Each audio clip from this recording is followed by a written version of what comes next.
Todos los países del mundo en estos momentos están reformando la educación pública. Existen dos razones para ello. La primera es económica. La gente está intentando resolver cómo podemos educar a nuestros niños para que ocupen su lugar en la economía del siglo XXI. ¿Cómo hacemos eso? Si ni siquiera podemos anticipar cómo será la economía al final de la próxima semana, como esta reciente crisis lo está demostrando. ¿Cómo hacemos eso? La segunda razón es cultural. Todos los países del mundo están intentando resolver cómo podemos educar a nuestros niños para que tengan sentido de identidad cultural, para poder legarles los genes culturales de nuestras comunidades y a la vez formar parte del proceso de globalización. ¿Cómo cuadramos ese círculo? El problema es que están intentando enfrentarse al futuro, a base de hacer lo mismo que en el pasado. Y en el proceso están alineando a millones de niños que no ven ninguna utilidad en asistir a la escuela. Cuando nosotros íbamos al colegio nos retenían allí con la historia de que si trabajábamos mucho y sacábamos buenas notas y luego estudiábamos un título universitario, tendríamos un trabajo. Nuestros hijos no se creen eso. Y hacen bien, por cierto. Es mejor tener una titulación que no tenerla, pero ya no es ninguna garantía. Y especialmente no lo es si el camino hacia ella marginaliza la mayoría de cosas que tú consideras importantes acerca de ti mismo. Hay gente que dice que hay que subir los estándares, que eso sería un avance. Ah, ¿sí? Sí, lo deberíamos hacer. ¿Y por qué ibas a querer rebajarlos? No me he encontrado con ningún argumento que me convenza para bajarlos. Pero subirlos, por supuesto que habría que subirlos. El problema es que el sistema educativo actual fue diseñado, concebido y estructurado para una era diferente. Fue concebido en la cultura intelectual de la Ilustración y en las circunstancias económicas de la Revolución Industrial. Antes de la mitad del siglo XIX no había sistemas educativos públicos. En realidad no. O sea, podrías estudiar con los jesuitas si tenías dinero, pero la educación pública, pagada con los impuestos, obligatoria para todo el mundo, gratuita y a la vuelta de la esquina, era una idea revolucionaria. Y mucha gente se opuso a ello. Decían, no es posible para muchos niños pobres que están en la calle beneficiarse de la educación pública.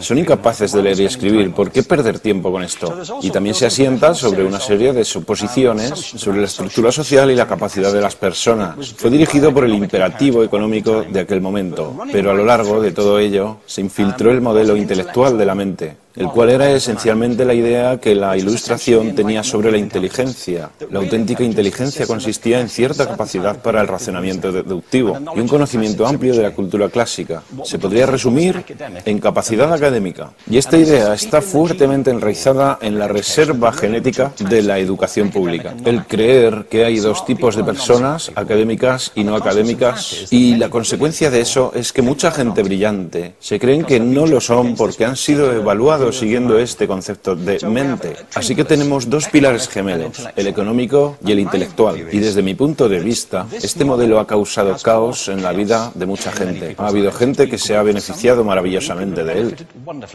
pero la mayoría de la gente no.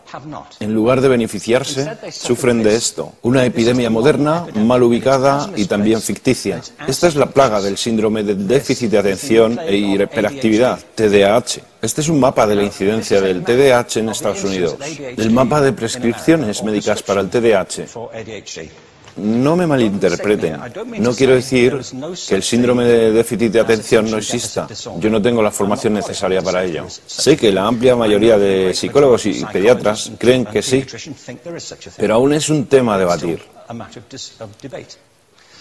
Lo que sí me consta es que no se trata de una epidemia. Estos niños están siendo medicados tan rutinariamente como a mi generación nos quitaban las amígdalas, por los mismos motivos caprichosos y por la misma razón la moda de la medicina. Nuestros hijos están viviendo en el periodo más intensamente estimulante de la historia de la Tierra. Están siendo acosados con información y les están reclamando su atención desde todos los medios. Los ordenadores, los iPhone, las vallas publicitarias y cientos de canales de televisión. Y nosotros les penalizamos por distraerse. ¿Distraerse de qué? Cosas que son un aburrimiento, en la escuela sobre todo. Me parece a mí que no es totalmente una incidencia el hecho de que la incidencia del TDAH haya crecido paralela al incremento de los test estandarizados. A estos niños se les está dando cosas como Ritalin, Adderall, a menudo medicación bastante peligrosa, solo para hacer que se concentren y se calmen. Pero según esto, el déficit de atención aumenta al ir al este de este país. La gente empieza a perder el interés en Oklahoma.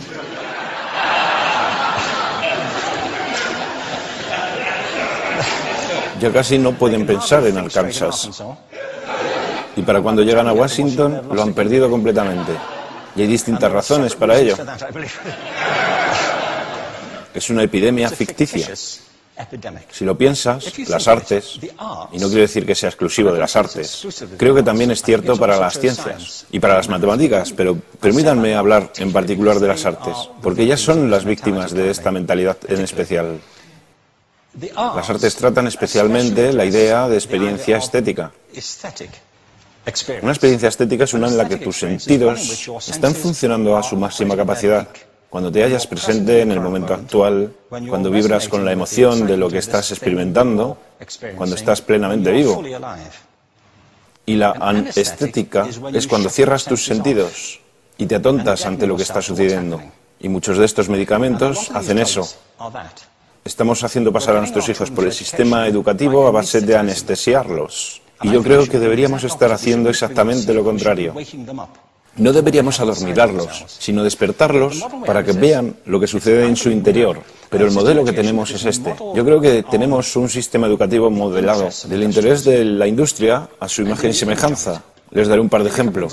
Las escuelas aún están organizadas como si fueran fábricas. Tienen timbres que suenan, instalaciones separadas, están especializadas por asignaturas. Aún educamos a los niños por lotes. Les hacemos pasar por el sistema según su grupo de edad. ¿Por qué hacemos eso? ¿Por qué suponemos que lo más importante que los niños tienen en común es su edad? Parece como si lo más importante de ellos fuese su fecha de fabricación, ¿no? Bueno, yo conozco niños que son mucho mejores que otros niños de su edad en distintas disciplinas, o en diferentes momentos del día, o que son mejores en grupos pequeños o en grupos grandes, o que simplemente trabajan mejor solos. Si te interesa el modelo de aprendizaje, no puedes empezar con esta mentalidad de cadena de montaje. Se trata esencialmente de una conformidad. Cuando ves el incremento de los exámenes estandarizados y de los currículos estandarizados, todo se basa en la estandarización. Yo creo que tenemos que ir justamente en la dirección opuesta. Esto es lo que quiero decir cuando hablo de cambiar el paradigma. Hay un estudio estupendo que se ha hecho recientemente acerca del pensamiento divergente. El pensamiento divergente no es lo mismo que la creatividad. Yo defino la creatividad como el proceso de tener ideas originales que tengan valor. Pensamiento divergente no es sinónimo de creatividad, pero es un componente esencial de la misma. Es la capacidad de ver montones de respuestas posibles a una cuestión. Montones de maneras diferentes de interpretar una cuestión. Pensar lateralmente, como lo llamó Edward de Bono. No pensar solamente de manera lineal o convergente. Ser capaz de ver múltiples respuestas y no solo una. Así que yo diseñé un test para esto y voy a inventarme un ejemplo. A la gente se le puede preguntar cuántos usos se le ocurren para un clip. A la mayoría se les ocurren unos 10 o 15.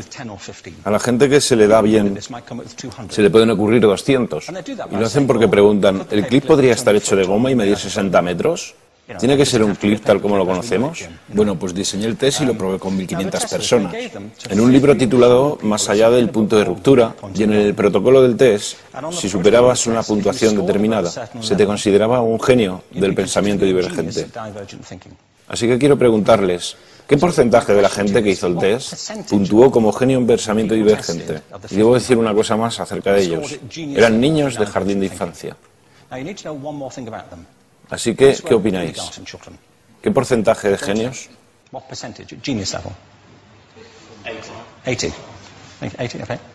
98%.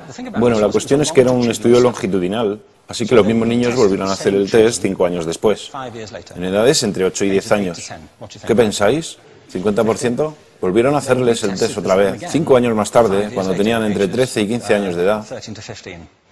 Y se observa una tendencia, ¿no? Bueno, esto nos indica algo interesante, porque se supone que tendría que ser al revés, ¿no?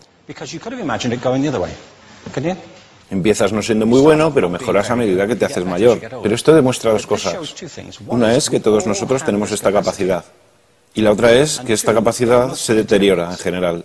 Muchas cosas les han pasado a estos niños durante su crecimiento, pero yo estoy convencido que lo que más les ha influenciado es que a estas alturas ya han obtenido una educación académica. Se han pasado 10 años en la escuela, oyendo que solo hay una respuesta correcta. Esta es la parte de atrás del libro, pero no la mires. Y no copies, porque eso es engañar. Fuera de las escuelas, a eso se le llama colaboración. Esto no sucede porque los docentes así lo quieran. Es simplemente porque sucede así. Es porque se halla presente en la reserva genética de la educación. Tenemos que pensar de forma diferente acerca de la capacidad humana. Tenemos que superar esta vieja idea acerca de lo académico y lo no académico, lo abstracto, lo teórico, lo vocacional, y empezar a verlo como lo que es, un mito. En segundo lugar, tengo que reconocer que la mayor parte de las veces el buen aprendizaje se da en grupos y que la colaboración es lo que alimenta el crecimiento. Si atomizamos a las personas, las separamos y los juzgamos por separado, formamos una especie de desconexión entre ellos y su ambiente de aprendizaje natural. Y en tercer lugar, un asunto importante es la cultura de nuestras instituciones, los hábitos de estas instituciones y los hábitats que ocupan.